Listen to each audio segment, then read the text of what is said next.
Live from the lavatory. Welcome to the Close Traffic Podcast, an aviation and flight simulation show. Welcome aboard.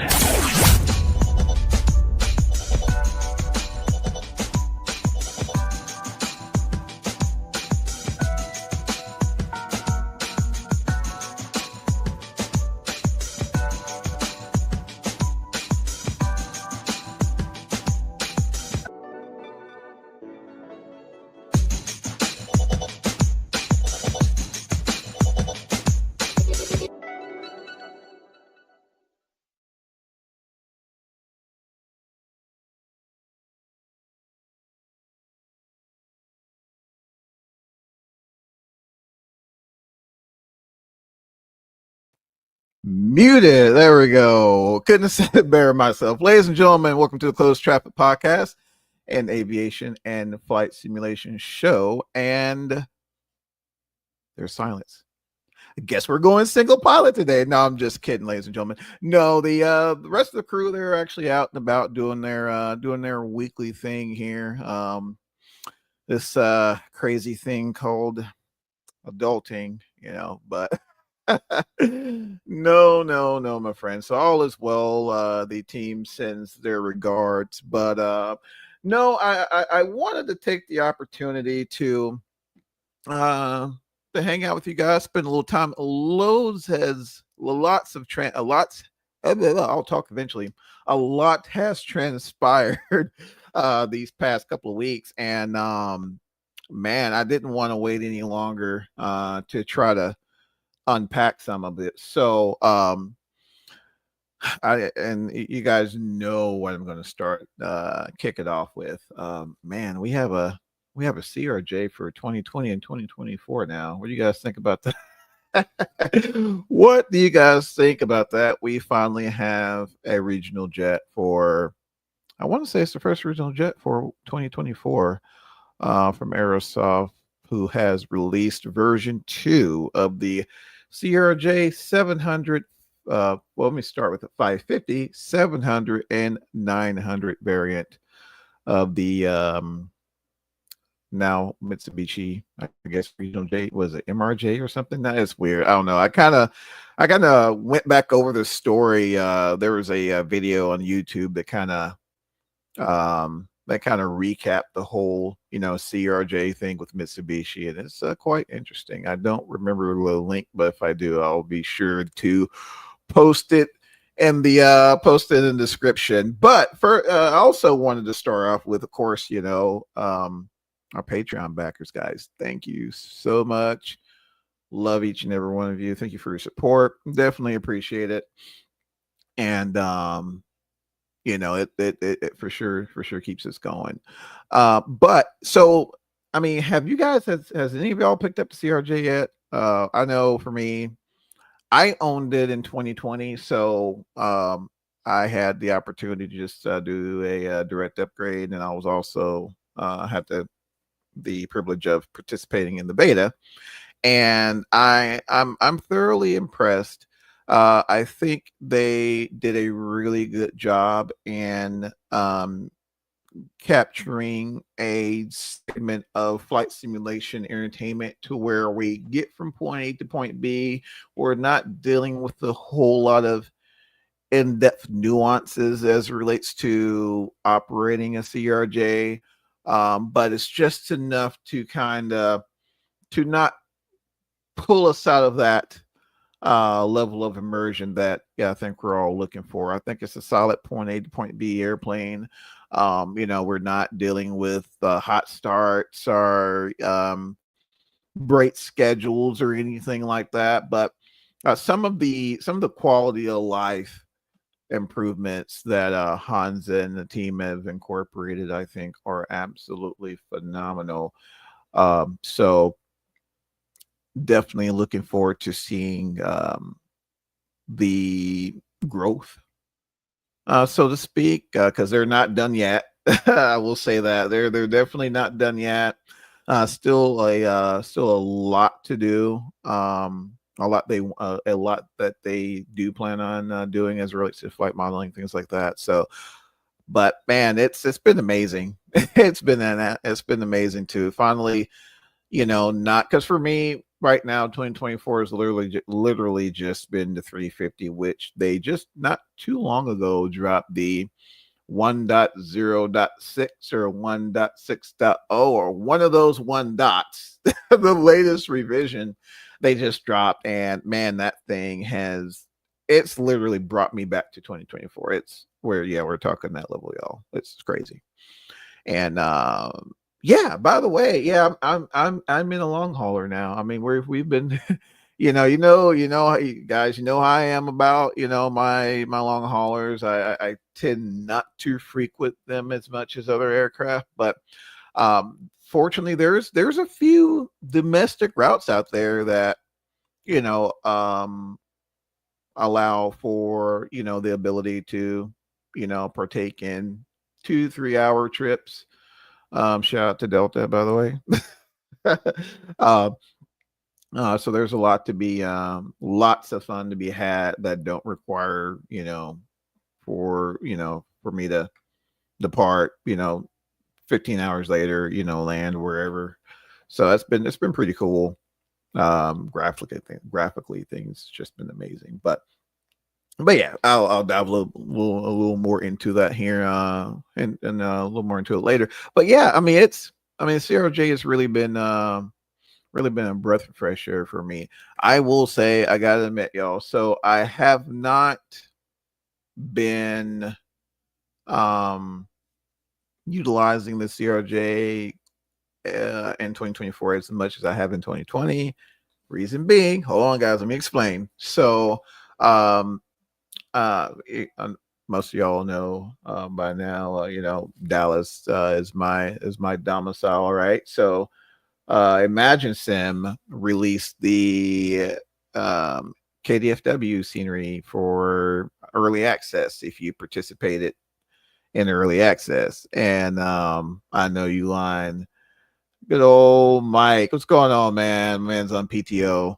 But but but yeah, I've been in 2020 quite a bit. And the only reason why I've been in 2020 is because as of right now, the DFW scenery is only released in 2020. So, but man, there's like no short of SkyWest ops, PSA, tons of CRJ operations out there, and it's that scenery's coming along, ladies and gentlemen. If you guys are looking for the DFW scenery and you didn't get the opportunity to dive into the early access, never fear.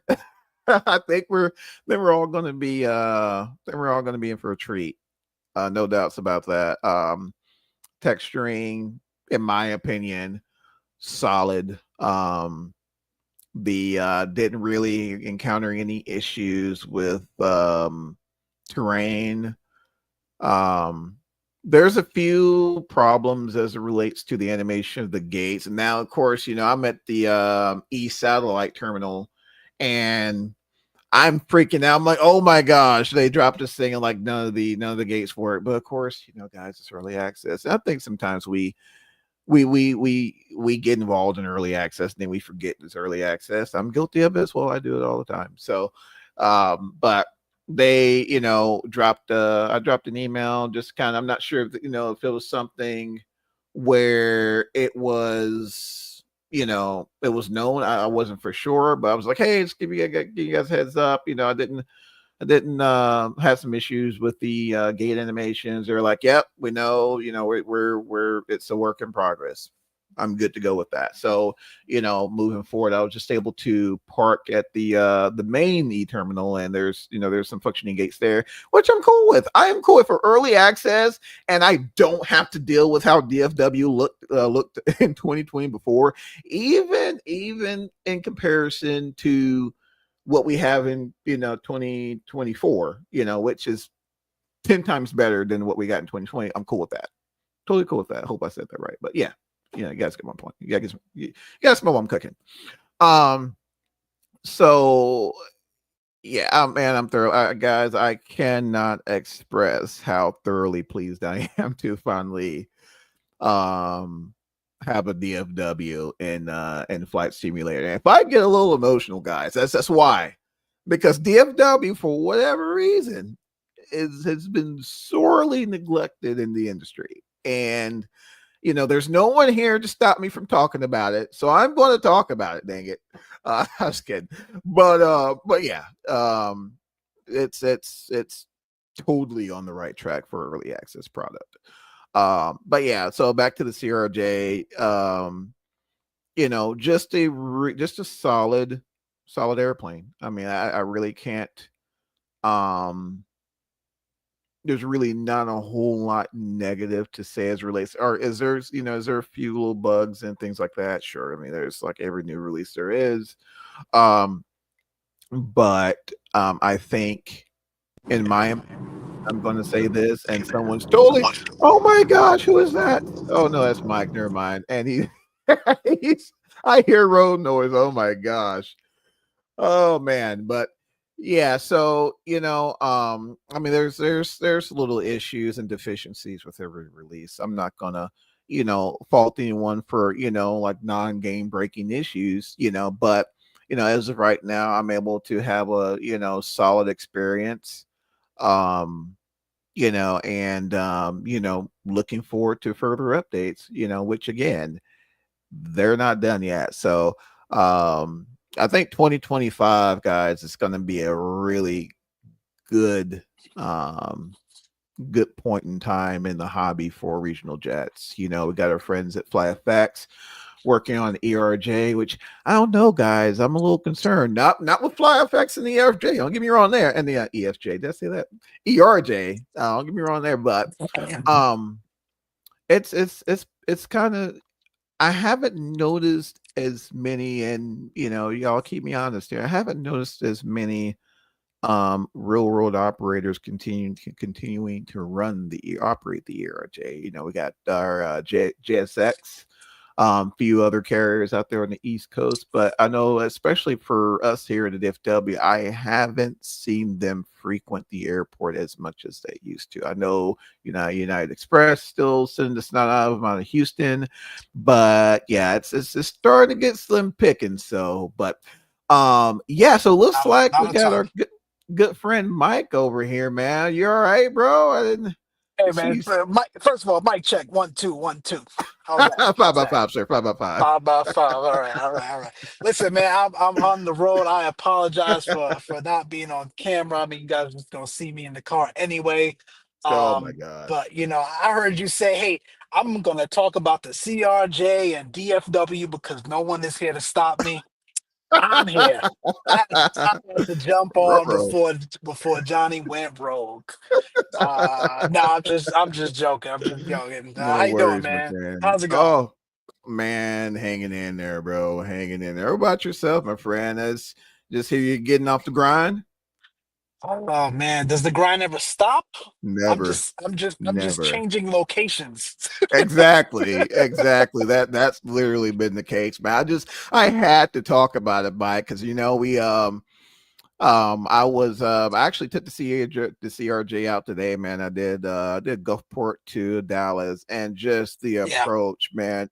Oh my gosh, the ambiance. We got some weather moving in, man, and it just hit, Mike. My goodness, man, it Yeah. hit. Yeah, So yeah. Aerosoft has done their thing. They've done their thing. And the thing is, man, they're not done yet. I won't divulge too much, but they're not done yet. In my opinion, and this is not taking anything away from the team, I feel that version 2 is what version 1 should have been.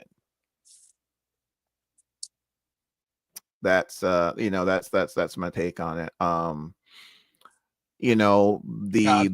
The texture work that I mean, and we all seen the initial release. It was one of the first aircraft that dropped for 2020, and man, yeah, it just left a lot to be desired. And I get it. I know the model was done well before the sim was ever completed. But I think that's my only criticism as it relates to the development as a whole. I truly feel that what we're seeing today is what we could have had, in the what beginning. freaking yeah in the beginning. But how much of it was limited due to where the platform was and the platform being 2020 at the time? Like, do you think how much of that was related to, hey, the platform just could not support what it supports today, and that's kind of why we produced what we had back then? I think it had a lot to do with it, and from the developer's perspective, I think it was kind of a precarious position to be in. You got this product that you're looking to drop, and it's like, okay, well, gee whiz, what do we do? Do we kind of sit in the background, wait another 6 months to a year until the platform stabilizes, or do we just go ahead and drop it and see what happens when the dust settles, right? Everyone's chomping at the bit for a freaking third party airplane, and dang it, let's give the people what they're asking for. And sometimes as people, sometimes we don't know what's in our best interest. And Mhm. it released, and yeah, it's the rest is history. But no, to your point, Mike, I think that had a lot to do with it, man. I you know I I didn't really doubt that they were going to be able to, circle back and, come up with something amazing. But it just takes time. And it's funny you mentioned that, Mike, because truth be told, it's really just recently, 2020 has finally gotten to a place to where Yeah. it's just reliable. Yep. Um, Yeah, it's but man, partly. Sorry, did I lose you? no, I'm here, my friend. I Oh, saw you. yeah, no, sorry. I was like, yeah, that's partly why I was asking. I listen, man. I am not one that's bashful about calling people out when they need to be called out, especially Airsoft with some of the things that they've produced here. For being in the game as long as they have been. But I also recognize that there's a reality in which they are subjected to and working through the gaps that exist within the platform, especially back in 2020. And I didn't want to Mm, put everything solely on them. I right. think they've done a phenomenal job, obviously, in adapting to what the platform was, and then now saying, the platform is much more stable. There are much more capabilities that we can unlock. Here is a much better, polished version of the aircraft, and from what I'm hearing from you and others, I don't remember the last time an Aerosoft release got got this much hype and this much positive feedback in forever. I mean, this is not the norm. And specifically talking to their aircrafts, their add-on aircrafts of a complex nature. You don't hear this all too often. So I think it's great. It's great for Aerosoft, and it's great for the community at large. No, man, you're spot on, and I think it's just a testament to how much the community has just been freaking yearning Yep. for a regional jet, man. Oh my Yeah. gosh, like Yeah. it's just we have this beautiful platform, with just a an infinite amount of routes and possibilities to visit different areas of the world. And we've been confined to medium and long haul ops for a while. Yeah, we Yeah. got the CRJ. Yeah, we got Southwest ops. Shout out to my friends at Southwest, even though they totally got rid of open seating. But anyway, um, you know, And free bags. don't even get me on that. And but it's just you get to a point that was like, man, I would love to, do that route from DFW to Stillwater, Oklahoma, that I did in real world, or that route from DFW to Lafayette, Louisiana, DFW to Pensacola, Florida. There's so much more substance to what we do as simming, that a lot of those places are only accessible with a Exactly. region. You have to have a regional jet. Like, we're not even Yep. going to talk about airports that are essential air service routes, to where you're not going to get a Southwest going there, you're not going to get a mainline carrier going there, you're going to get this this clapped out CRJ because it's the cheapest freaking thing they can get in there, just to satisfy the governmental requirements. Government says there may be a military base there.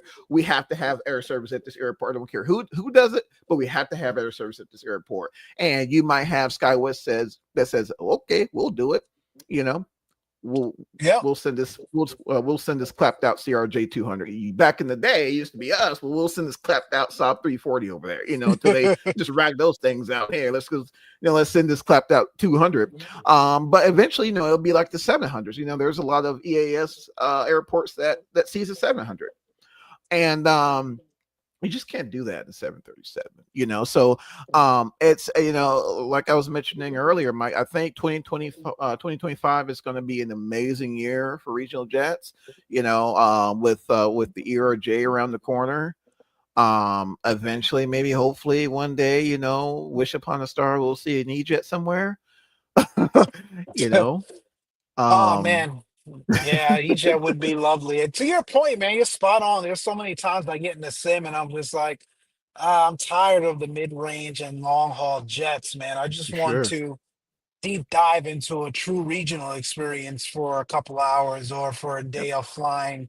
Yep. Especially when you don't have a lot of time to fly anyway. So sort of the more legs you get in, the better your overall experience is, and you can optimize your time. And conducting those regional routes, especially a lot of us sim to life, right, true to life, For sure. conducting those regional routes and those regional ops, really it's different when you've got the right equipment to do so. And to your point, man, I didn't like more and more. I'm realizing that a lot of these airports that we fly our GA aircrafts into, it's some Yep. regional routing as well. Like I just was in Palomar the other day, and I knew JSX went there, Sure. but I didn't realize American either just started or will be starting to go to Palomar, like Palomar, little old Mm-hmm. Palomar Class D airport. And the Yep. same with San Luis Obispo. SkyWest goes there, and I think American as well. I Yep. know I'm naming West Coast airports here, but there's, I'm seeing this more and more lately as I fly around. So again, and now we have these actual airports within the sim. Back in the day, no one really catered to those airports because it No. really wasn't worth their time. But you got this beautiful sim now. You're able to do all of these, regional airports. So we've got the airports now. Check. Let's get the right Check. equipment to fly them into. Spot on, and I mean, I've been saying this, oh my gosh, you guys, man, like just to nausea. I was like, oh my gosh, regional jazz, people are like, okay, I gotta turn this guy off, he's crazy. But I mean, it's totally, I can't tell you, I mean, it's I go through the same struggles, Mike. I sit down, you work, raise kids for like 10 to 15 minutes, and then it's like, okay, I got like 30 minutes before I'm conking out. Where can I Yep, send it? exactly. And I mean, DFW to Waco, bro, that's like 60 miles. We're up, we're down, like little Yep. stuff like that, man.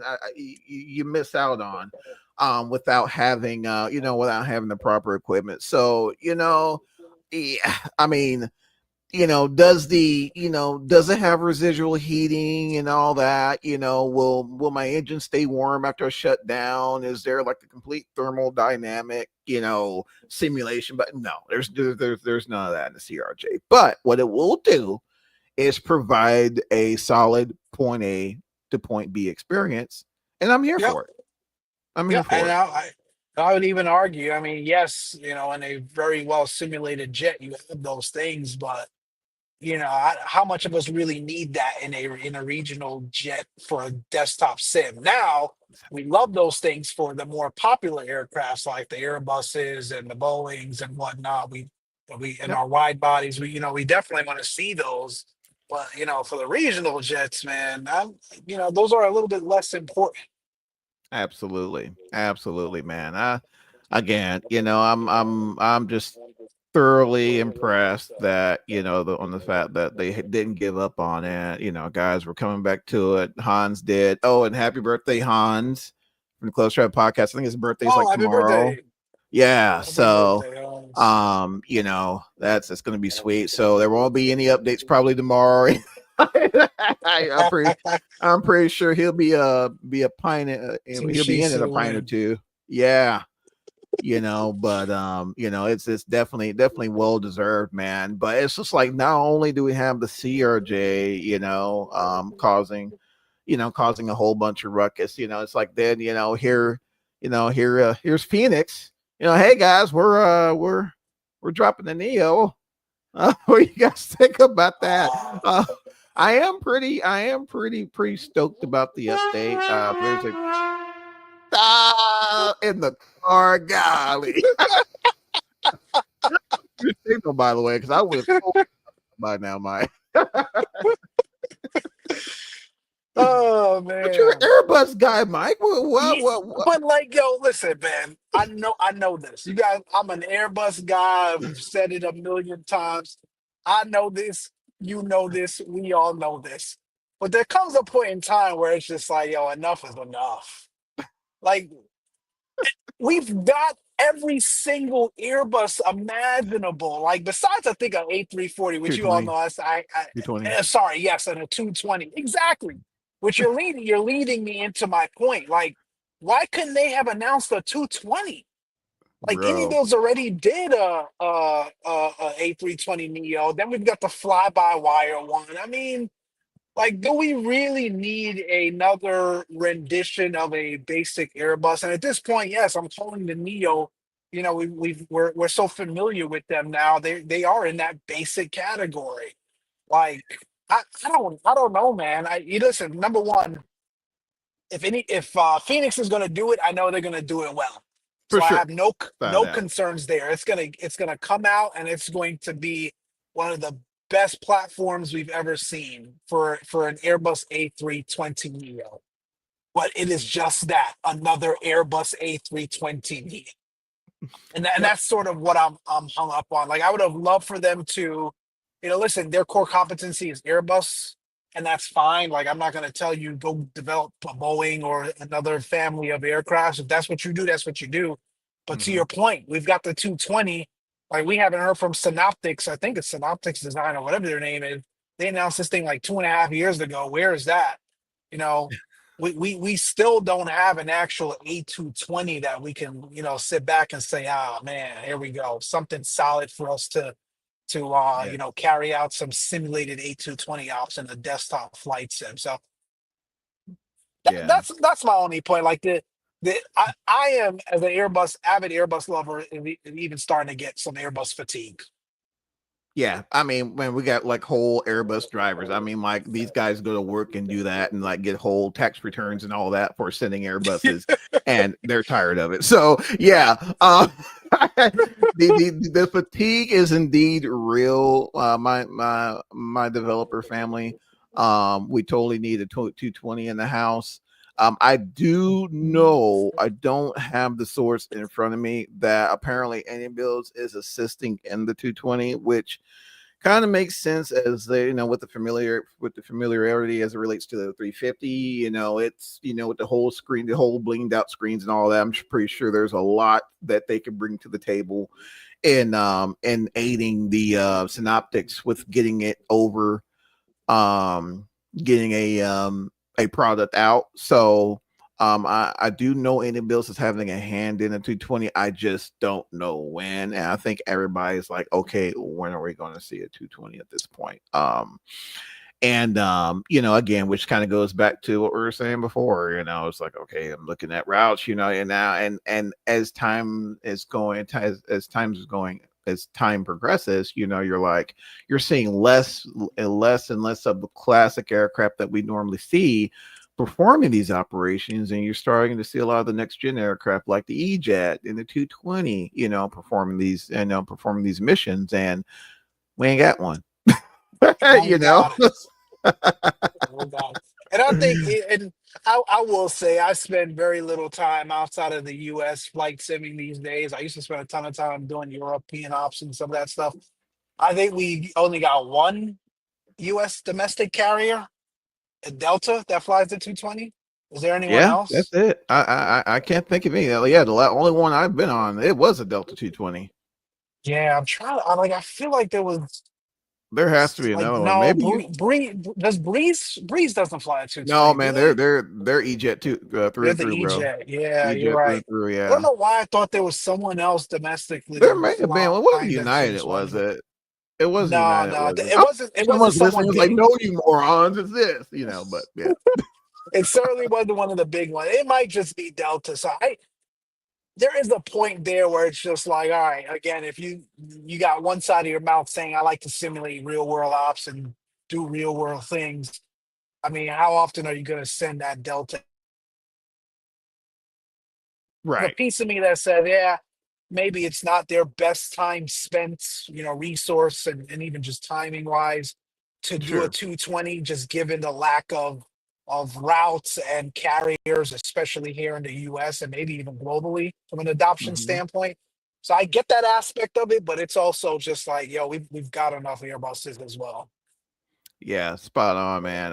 I don't know, Mike. I think if someone dropped like a legit 220, I think the thing will sell like freaking hotcakes, bro. Like no Really? joke. Yeah, man. I don't know, man. I just feel it in my bones, dude. It's just you hear a It goes lot of just goes a bunch of you're fictional liveries. yeah, it has to be, man. But like, I think a lot of it isn't so much as an aircraft that's able to be utilized in a lot of real world ops, man. It's just the fact that we don't freaking have one. That You part. know, No, it's a good point, especially if it's you know, simulated well, like we know absolutely. Phoenix would. Absolutely. I mean, Phoenix, I think Phoenix should just simply blow it out of the water. Truthfully, I know Amir had mentioned, they had a 220. I mean, not 220, but a 350. In their books. Man, I would have totally been down to Oh freaking yeah, freaking see it. Oh, I would have liked them to give the 350 a shot, even though we've got any bills. Like, yeah, again, I would have definitely preferred that. Or honestly, again, and I know we've got the 321 Neo, I guess, coming from Labs, and I know Latin DFR has tried to do their rendition of one, but I would have liked for Amir and that team to do a true A321 Neo. Again, it yeah, kind of falls back into the whole how many narrow body Airbus renditions do we need? But even that, I think, that's one that we don't have one that is really properly simulated. But again, to each their own. And at the end of the day, it is what it is. I just don't know personally, if I'd be picking that one up. I mean, we even for any bills, I think I flew their A320 Neo like twice, three times maybe. yeah. Um, Wasn't that any build some sort of? Did you like have like hot tour to get something done? Like, wasn't it something? Just I don't know. so Man, it was kind of like you did some kind I of think, mod. I'm like, bro, like my man but was did you thirsty have to for a mount that 321 one? I Neo. can't remember because like it ended up being, didn't it come as part of the native sim eventually? Isn't that what I happened? They think just so, partnered with with man. with Asobo and just so I don't know. Maybe this is Amir saying, "Yeah, man, any Bills try, but they ain't really do a proper A320 Neo." Fly by wire. Hats off to you. You came in at a time where the sim community desperately needed it. But let me show you guys. And not let me show you. That's a bad choice of words. But let Sure, us now take up the mantle to truly do a rendition that is worthwhile. But I don't know. We'll see. absolutely, Bombasto. What's going on, my friend? I'm just gonna What, fly what's commercial up? What's up, man?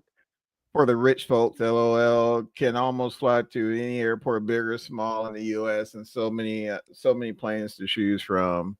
Absolutely, absolutely. Green light, what's going on, my friend? I hope everyone is doing well. And yeah, we're doing a live stream here. Go crew room chat. Green light. Good What's old up, man? Johnny here, man. We're gonna go single pilot if we got to, man. We're gonna get some sent. Good old Mike slid into the flight deck last minute, man. We were pushing back, and Mike came in for the rescue, man. I we're about to I was cancel. I was chasing them down on the ramp. Let them wait. Let them wait. I love it. I love it. Oh my gosh. Hey man, Mike, Chase plane, bro. I know you are you there for it, man? Parallel 482 has the old Chase plane Yeah. Yeah. Add on. Yeah, man. What you thinking? What you thinking? I have not picked it up yet. I guess, first of all, let me start by saying I think we touched on it last show as well, and we've been waiting 5 years for this thing. Yeah. So, hats off to them. I'm glad they finally have it out there. To really provide an additional layer of, optimizing the sim experience, as well as giving us Right. some more flexibility around views. But to that end, we have been waiting for 5 years, and I think we have Yeah. found ways to work around it that, in twofold. Number one for me is like, do I really want to introduce, because you said earlier, right? 2020 is in a stable place more so than ever before. Do I really want to introduce another component that can potentially cause me headaches, especially because I am simming 100% of the time now in VR? And that sort of Right. leads me to my next point, which is they've still got a series of items that they are working out from a VR standpoint to get Chase Plane to work accurately. Oh, And first of all, kudos to them for being upfront about it and for letting sure. the community know before you purchase it. One of the things, if I remember off the top of my head, is the click spots. And I don't know if those of you in VR, especially with aircrafts that are not optimized for VR, know how much the inaccurate click spots drive me crazy. Like, I'm Mm. squinting in the right eye to make sure the mouse hovers over the proper button. Apparently, there's an issue with Chase Plane and that too, and a couple other things. So I'm just like, I've waited 5 years. I could wait a couple more months for them to get this sorted out. So that's where I'm at on it personally. But I think overall, it's been a much desired tool Hmm. application that I think is going to make the overall sim experience that much better. Man, it's been 5 years, ain't it? Like, VR spots will drive you crazy. Yeah. Yeah. Yeah, Bombasso, they will drive you. Like, it really ruins the entire immersion. It does. So just keep doing what I'm doing. Man, yeah, I was about to say, Mike, dang, it really has been 5 years, man. And I remember when 2020 first dropped, we're just like, oh my gosh, Chase Plane, where you guys at? And it's like now it's like Chase Plane, I don't know, like it's like all these years later, I finally figured it Yep. out. Like I finally figured out how to utilize Osobo's convoluted camera system, in my opinion. And it's like, here goes Chase Plane. Here, guys. It's like, And we've got it, man. Do I what? really? I'm sure they've made It's some true. improvements, perhaps some fancy features, man, that just makes it awesome. They always find a way to just take things to that next level. I think that's what makes just Parallel 42 amazing.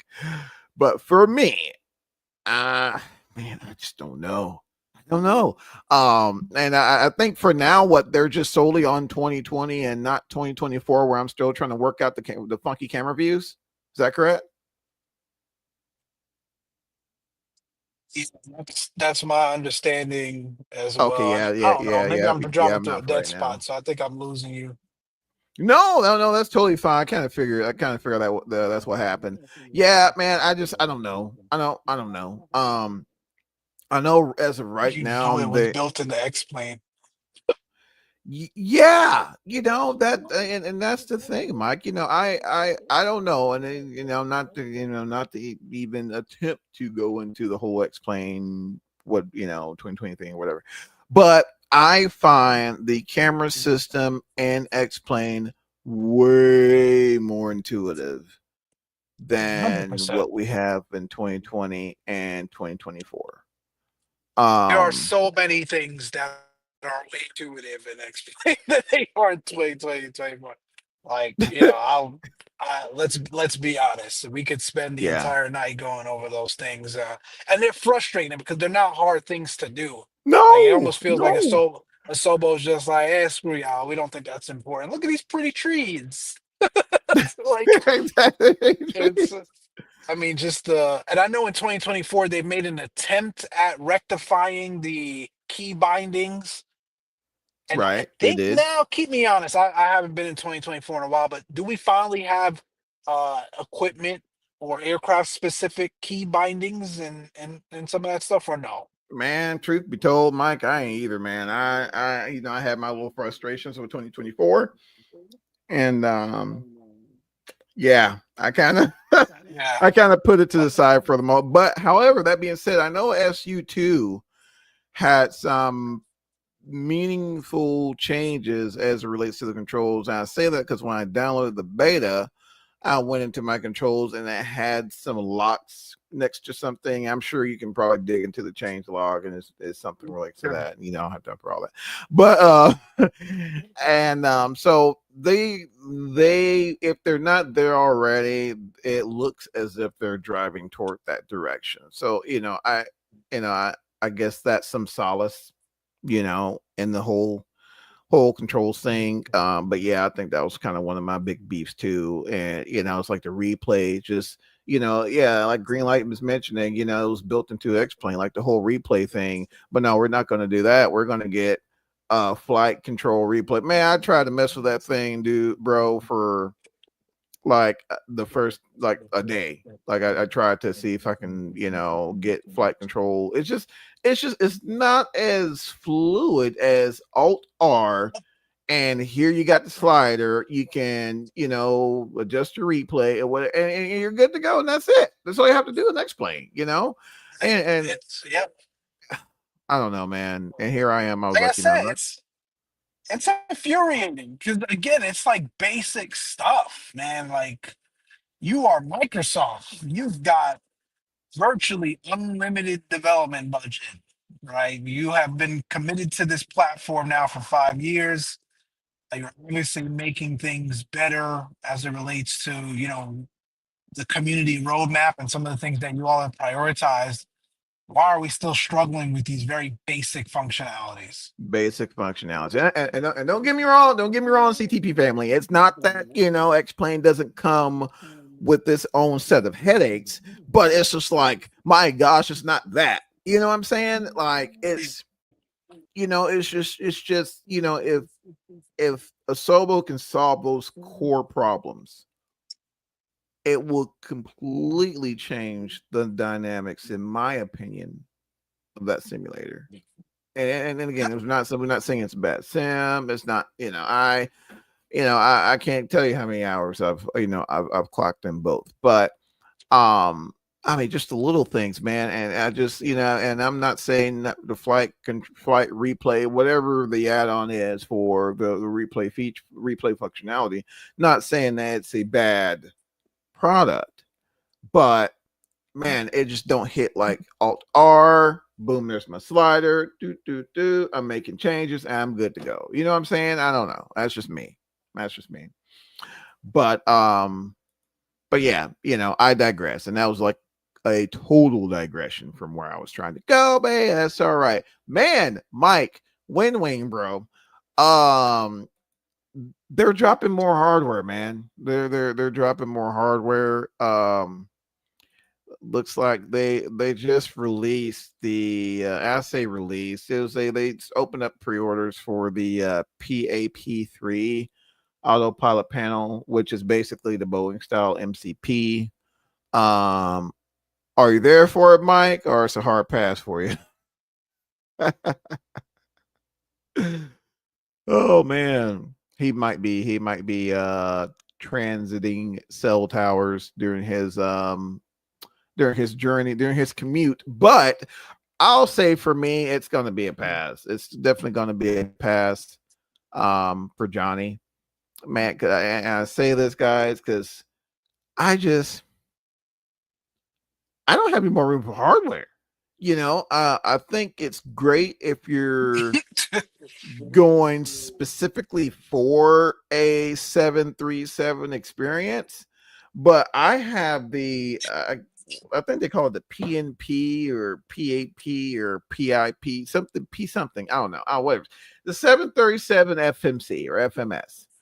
And it just stinks because it's like, dang, if I get the McDo, I have to unplug it and then plug in the, it's just too much. It's too much. So it's gonna be a pass for me.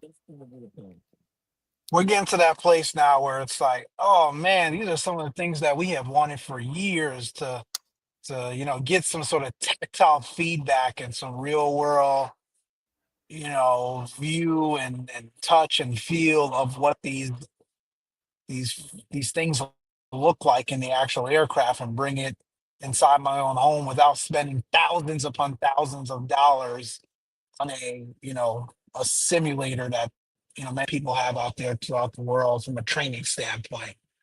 But now the other side of this is like, damn, where do I put all this? You got to figure out, where does it fit on my desk, and do I have enough outlets and USB ports? And it's like one of those be careful what you ask for things, man, for sure. Yeah, yeah. Now the USB ports were a slap out, ladies and gentlemen. We are plumb out of USB ports. Houston is completely out of USB ports. That's good. Houston, we have a problem. Houston, we're out of USB ports. But USB ports is cunt. cooked, bro. Like my rig's running down, man. This is like, bro, like I don't have 1 volt to spare. And it's weird, man, because you look at your desktop setup and you kind of got like deep with the DCS setup. You kind of got like a F-16 vibe here. You got the F-15 vibe here, but hey, wait, you got the Beechcraft, type joint going on here, and then it's something else here, and then it's Airbussery over here, and it's, dude, your mind would explode. So, Like I'm rockets, bro. yeah, man. So Mission I'm gonna let. control. Oh my gosh, man. I'm going to let WinWing cook and continue to drop hardware every week, and I'm just going to enjoy from afar. Greenlight WinWing is putting major pressure on these hardware developers, absolutely. And for freaking price point, dude, there's only $150. Yep. That's 150 I'm telling bucks. you. That's the key. We used to look at these things and say, hey, man, it would be nice to have an FMC, but I'm not going to spend $1,000 on it. What's the No, point? And no. they have taken that and flipped it on its head. Backlit, man. This thing is backlit. I believe there's also I'm reading here. I want to say, yeah. So, in addition to the PAP3, which is MCP, you can also purchase a magnetic AT arm switch that's available for pre-order. So the auto arm switch that's magnetic, has a magnetic interlock, and it can click Yeah. off whatever. Yeah, you Yep. can get that. Like, come on now. I mean, and of course they're going to be at Expo. Here's the rub with WinWing for me, and I feel comfortable with saying it because, like I said, I was rocking with WinWing from like day one. Back when they were just like, oh, we're just doing DCS stuff. So, their communication, man, to me needs a little work. I'm just saying, because for example, they released the FMC for Boeing for the first, like, I don't know, month. You could only use it with the 737-800 when, like, day one, there was, the McDo had compatibility for, like, every variant of the Phoenix. And, you're just kind of have to force to wait. So people were like trying to leverage MobiFly. Folks were like trying to come up with some wizardry to get it to work. And then out of nowhere, there was a random update in SimApp Pro that, magically, you got, compatibility with Dash 700. So it's, of course, Dash 800 and Dash 900. And, it was just been nice to kind of know that beforehand. I don't know, not that it would have changed my purchase decision, but it would just been nice to know. So I think a little more transparency from WinWing would be great. But I mean, they're killing in the hardware game. The year of hardware, other developers won't be able to bleed you out for their stuff anymore. It seems absolutely, Bombasso. Pretty soon you have to build a steel frame for interchangeable part for all the hardware they're making. Exactly, Greenlight. And I'm gonna tell you something. I'm gonna tell you guys something. That the little deal that Virpil's working out with the interchangeable yokes, that's something to keep an eye on. I'm not gonna lie, guys. Now, Lord help you trying Yeah, to get it's it. fire. Lord help you trying to get it. But um, I'm here for it, family. I think that's gonna be something legit. I know. Which I want to touch on that too. I know there's some movement on the honeycomb front, but I don't know, man. If Verpal Mm, comes out swinging, oh, there, there's room on what front? oh no, on the did I say Honeywell? Probably Honeywell. No, honeycomb. I No, meant no, I think that's what you said. That's what you yeah, said. yeah, that yeah. You didn't hear Yes. Mike, so Uh, apparently, uh, ah, oh my gosh, man, no, I'm just you joking. I'm like joking. you're like how in the world do you like? Haven't you made it home yet, Mike? I'm literally 4 minutes out. Oh I'm my working gosh, on man. I kid. But no, so looks as if, and I don't have the whole story in front of me, guys. I'm so sorry. It was a post on X as well as I want to say Facebook. Someone who broke off from Honeycomb started up their own Dilio, and they're releasing their own variant of hardware. And one of them in particular, and I can't think of the name of it. Oh my gosh, Chad, if you guys know, help me out here. Meridian, here it is, Meridian GMT. They dropped some products at FS Weekend, and I'm going to drop a link here, guys, as well. Wait, run that by me again. So, someone from the original Honeycomb team is sort of Yes, developing and producing their own new set of hardware. yes, So Nikki, not a fit. Oh, it is Nikki. Nikki. Nikki, officially, and this Oh, is coming from our friends at FS Elite. Nikki, I'm going to screw up this name, guys. Nikki Rippening officially introduced the first wave of products under his new brand, Meridian GMT Gulf Mike Tango, with a strong focus on modularity and user experience. Meridian GMT's debut at FS Weekend lineup consists of the Sierra Plus Yoke, Tango Plus Yoke, and X-Ray Flight Sim controller. It's also so looks like the yoke is also going to include a haptic feedback system as well. what does this mean for the current set of Honeywell? Sorry, honey. Now I'm doing Honeywell. Honeycomb users and ongoing product support. Looks like it looks like whoever and I don't remember the whole story, but looks like whoever's driving Honeycomb at this point still doing their thing. I mean, the website is up. Okay, okay, Yeah, they're still doing their thing. So I mean, if you just want an alpha, you can get one still, okay. but I think Nikki just branched off and started Wrong thing. to do his thing. Oh yeah, Bombasso, here he is. Yeah, the original guy The building original guy. Meridian. Yep, the original guy was Nikki. Yep, he's building Meridian. The guy they stole was Honeycomb. Gotcha. That was stolen was Honeycomb. Gotcha. Looking at the Meridian, Mike, man, when you get settled, take a look at it, my friend. But I'm here for it. It looks All solid. right. It looks I think I did see glimpses of it over the last week or yeah. so. It Look, looks solid. LCD displays on the Bravo looking one, the Tango Plus LCD Pro. display. Oh, really? Okay. Yeah. It's looking legit. Definitely looking legit, man. It's alongside NFC based auto configuration. Shut up. So you're using near field communication based auto configuration, allowing instant profile switching without manual adjustment. Shut up, man. Nikki's in there cooking, guys. Nikki is cooking. Wow. Sheesh. Wow. That's going to be nice. Going to be nice. Yeah, definitely we're gonna have to keep an eye out for that one for sure. Man, just loads of movement on the hardware front to Bombasso's and Greenlight's point. Lots of movement there, man. It's been a pretty interesting Q1, Mike. I'm not gonna lie, man.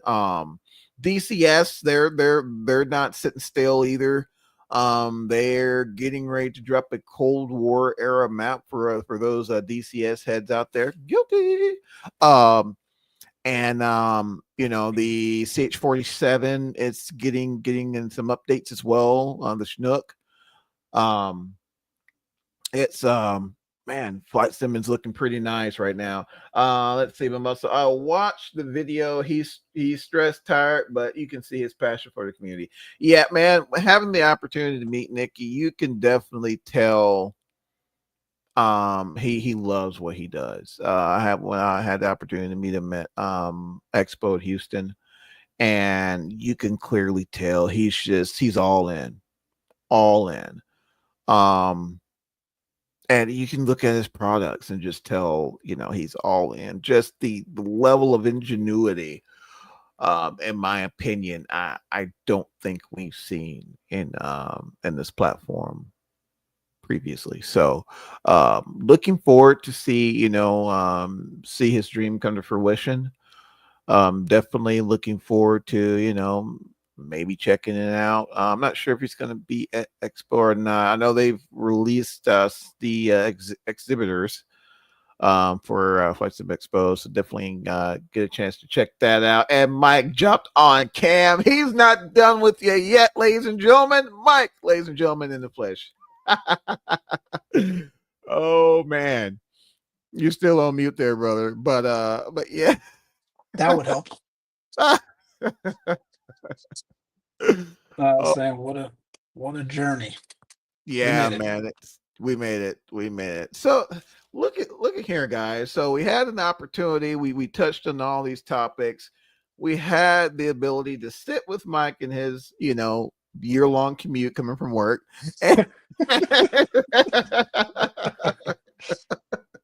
Oh man, describe it.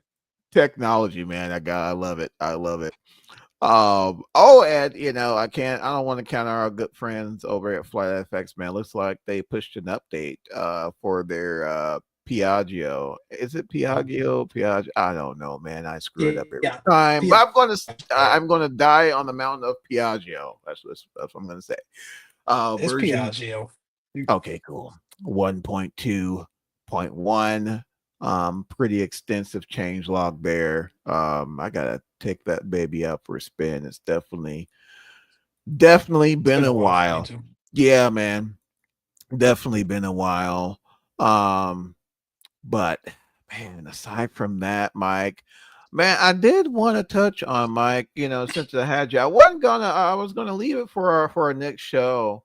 But did you by any chance get the opportunity to catch the preliminary report of the Endeavor Air incident that happened in Toronto? Did you get a chance to check out the preliminary? You know what's interesting? I've been meaning to check that out, and I have not. I have not taken a look. I think was it Blanco or someone? Yeah, Blanco did for sure. I think he posted something on it as well. I haven't taken a look. Have you looked into it? Yeah, I've glanced into it, man. I listened to Blanco's report, and also I checked out courtesy of Flying Magazine, man. And definitely their approach speed is definitely of question. So that last, they were too fast. That last few feet, I want to say the last 50 feet or so, they definitely lost a lot of energy. Too slow. Yeah, the rate of descent increased to a 1,114 foot per minute at 50 feet. Ooh, wow. Yeah. They had a EGPWS warning that alerted them that gave them a sync renunciation, which from the SOP, you're supposed to go around. I remember. Yeah, we're going around. Yeah, we're going around. We're unstable. But looks like they continued, and yeah.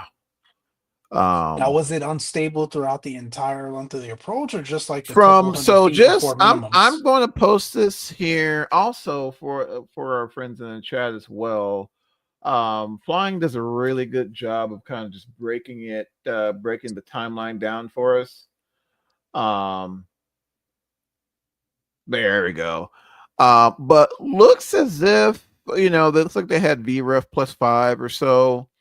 Um, at timestamp 212, aircraft descended through 500 feet above ground level. Aircraft indicated their speed was 150 knots, ground speed 121, engine thrust about 64%, which about what I've seen. The rate of descent was at 720 feet per minute. Aircraft was on course on localizer, and they were on the ball on the glide slope. 5 seconds later, PF disconnected autopilot at 226 seconds PM. Aircraft descending through 175%. 175%. Yeah, Johnny. 170 feet AGL. Its indicator speed was 144 knots. Ground speed 121 with rate of descent 627. Thrust remained about 64%. Cool. Coming up to 212 and at 40 seconds PM. Approach approximately 3.6 seconds before touchdown. Aircraft was approximately 50 feet above ground with an indicator speed of 145 knots and a ground speed of 112. Rate of descent was basically 1,100 foot per minute. So it looks like they lost a lot of that gust that they had. I want to say they were in gusty conditions. So, it's like, okay, we got that gust, airspeed looks good. And then, you lose that 10 knots, you got that 10-knot deviation or whatever it is, So, it's you rough. correct for half the gust factor on your airspeed. Yeah, exactly. And it's just, at that point, it's like, man, Toga, we're out of there. But looks like at 2:12:43.6 p.m. However they had that. Looks like the right main landing gear contacted the runway. The aircraft was in a 7.5 degree bank to the right with the 1 degree nose up pitch and recorded a 3G vertical acceleration at a rate of descent of approximately 1,098 foot per minute. Touchdown at touchdown, the side stay attached to the right landing gear fractured and the landing gear folded and into the retracted position. The wing root fractured between the fuselage and the right landing and the landing gear, and the wing detached from the fuselage. I'm no accident investigator. I don't play one on TV, on the movies or anything. It's just this is just Johnny talking. Your wing is full of fuel, right? Mm-hmm. That's probably that right there is probably what helped them out a lot. That wing detaching and getting away from the aircraft. That and all the snow that was on the ground is Yeah, helping extinguish some of exactly, those flames as well. Yeah, exactly. That helped out a lot, man. that could have been catastrophic. Catastrophic. Yes. Um, let's see here. The investigation, just to kind of continue on here, the investigation included a review of the airline operations manual that states pilots should initiate flare between 30 and 20 feet AGL by increasing pitch attitude as needed to slow the rate of descent while continuing to reduce thrust to idle at 20 feet. Back pressure on the control column is to be maintained as necessary to hold a constant pitch angle. The manual also states that the pitch attitude at touchdown should be between 3 and 8 degrees, depending on landing reference speed, VREF of the aircraft. The manual also defines a hard landing as one with a vertical descent rate of greater than 600 foot per minute when the aircraft's gross weight is less than or equal to max landing weight. So yeah, that was and it's I think there's a lot to take from this incident, as it relates to, just our general aviation flying. Those gusty conditions, man, they can get you in a pinch. I think a lot of times we tend to, in our day to day, most of the time our gust factor, is very little, maybe, five, 5 to 10 knots or so. But, once you start looking at, those extreme gusty conditions, that plus five might not be enough, right? Nope. You Yeah. may have to, you know, sit back and, hey, is this even safe for us to continue? Is this a situation where, we may need to, possibly look at an alternate? Because man, when you lose, when you're talking about losing, 15, 20 knots of airspeed at a very crucial phase of flight, which is that transition from that approach to that round out. It's just hard to recover. You got to keep yourself out of that situation. You're on the backside of the power curve, and I couldn't imagine, especially a CRJ, with that critical wing. Man, they in their just in their The very wing factor, nature, yeah. man, they don't like being slow. I've always heard that from CRJ drivers. I mean, no aircraft likes being slow, right? But CRJs in particular don't like being slow. They just don't like it, And Yeah. getting on the backside of the power curve there, man, it's I would love to, get the final report there. I'm sure they're definitely going to, dig into, training records and things of that nature.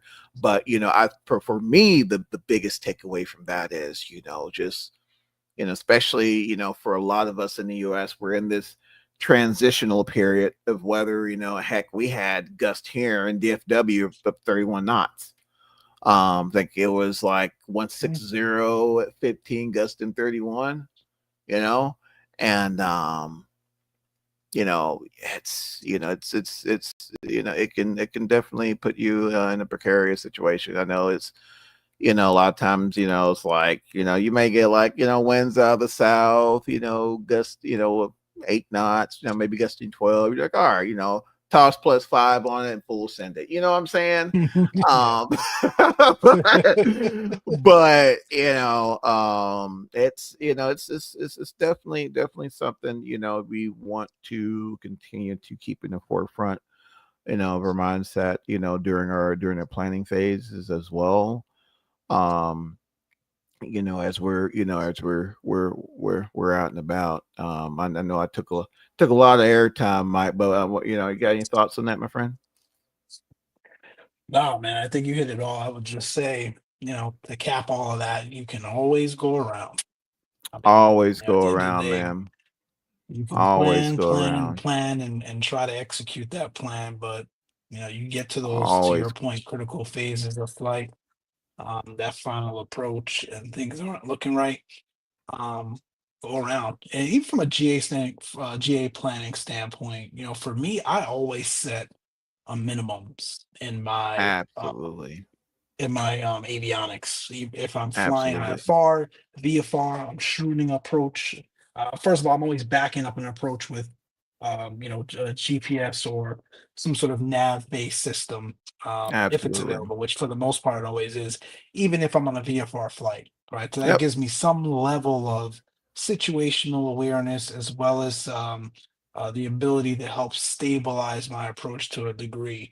But then I Absolutely. also program the minimums because at Yep. that point, yes, you're in VFR conditions anyway. You can clearly see the runway environment and all that's required to continue an approach. Yep. But for me, part of that decision making factor as well is, am I stable? Yep. At that point, I'm doing my final checks. Am I stable on this approach? And should I continue the approach? And again, that's something you should practice, whether you're flying an IFR flight, you're shooting an actual approach, or you're just doing a VFR flight. And that's helped me tremendously. Absolutely, man. I had an old instructor used to tell me, man, you have to convince yourself into a landing. You never want to, begin an approach with the intention, all right, yeah, we're about to full send this, we're about to land. There's you always need to look for reasons to land. Yep. You know, and even back in the early days, of with the automation and things of that nature, you always have to set some sort of minimums to where, if you're unstable, if you're constantly fighting the airplane, if you're over controlling the aircraft, if you don't feel right, go the freak around. It's okay. It's all right. I know, starting out as a student the years ago, and the airport, it was a flight school there, and there's always people outside, having lunch and things like that nature. And we all kind of knew who was flying what that day, and it was almost kind of like this thing. It's like, man, hope I can stick this or whatever. But you know, it was always something to be said when we had that student go around. I was like, all right, I love the fact that they encouraged it, instead Yeah. of, oh, guys going around and whatever, but oh, he's not stick and rudder, you know what I'm saying? But just because he wasn't Bob Hoovering it. And but it's just, I think all, we do tend to, even, at the old, at the FBO, we, chatting at the FBO, we get into this, this behavior of, what'd you go around for, or whatnot. But and I think that should never be shunned upon, no matter how delayed you are, no matter what the external factors may be. Even and we're of course we're it's this incident unfortunately happened to a CRJ 900, but even if you're referring to 172, and you just can't get those speeds together. I mean, heck, set you a minimums, man. You don't need a G1000 to do that. Put your little sticker up there, or have a little mental note. Hey, 200 feet. If I'm not steady, I'm going we're around. getting out of there. Yep. It's just, man, it's just unfortunate, and it's and I think the incidents like this for me, especially in my day to day, if I'm flying, um, you're right there. Terra firma is literally right there, and it seems like that's when we're the most vulnerable. It's never the issue when we're 5,000-6,000 foot, right? It's always when we're right there. We're in the terminal area. It's we're a few seconds, from being in a crew car, or a few seconds from being home, and things like Especially that. after a Things like long this, right? day, week, month of Exactly. flying. Exactly. It's never an excuse to let our guard down. So again, thankfully, everyone made it out safe. I will say, I've always heard, the CRJ is a very tough airframe. Kudos to, she held together. I mean, of course the wing root broke off or whatever. But I mean the fuselage held together.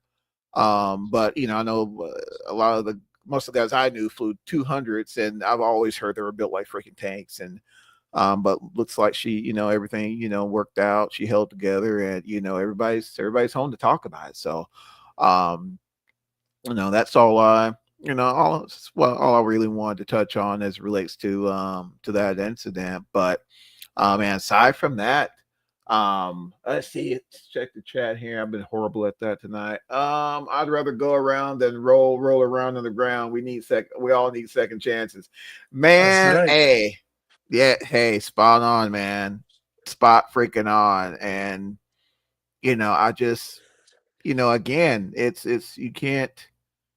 I can't stress this enough. You should have to convince yourself, okay, everything's aligned for me to continue this landing. If the, by that just that by that decision point, whether it's airspeed, stabilization, all the above, your dog in the back's barking, you can't think, I don't know, you got bad gas. I don't know. If things aren't lining up, go to freaking run. That's all I'm saying. But that's all I Oh, got. hey man, that latter one you may want to land, bro. I don't know, bro, man. Hey, if it hit you the wrong way, man, I don't know. I don't know. Man, let me get off this thing, bro, before I get I was canceled, gonna man. say, time to say goodnight, man. Yeah, bro. But again, guys, man, I want to thank all of our supporters out there. Definitely want to give a shout out to all of our partners. Good old EFX out there, man. Definitely love what you guys doing. I saw a little April Fools today. There's been a lot of that. There's been a lot of that here, but I definitely got a chuckle out of that. Also want to give a shout out to our good friends over at HPG, Steve. Hope all's well, brother. And to our good friends and family out there, man. Hope you guys have a awesome rest of your week. Hang in there, guys. We're almost there, you know, and yeah, you know, keep your head up, and that's all I have. What about you, Mike? Man, keep the blue side up, literally. Literally, like, please keep the blue side up. Please. Take it easy, guys. Take it easy, man. See you guys later. Yeah.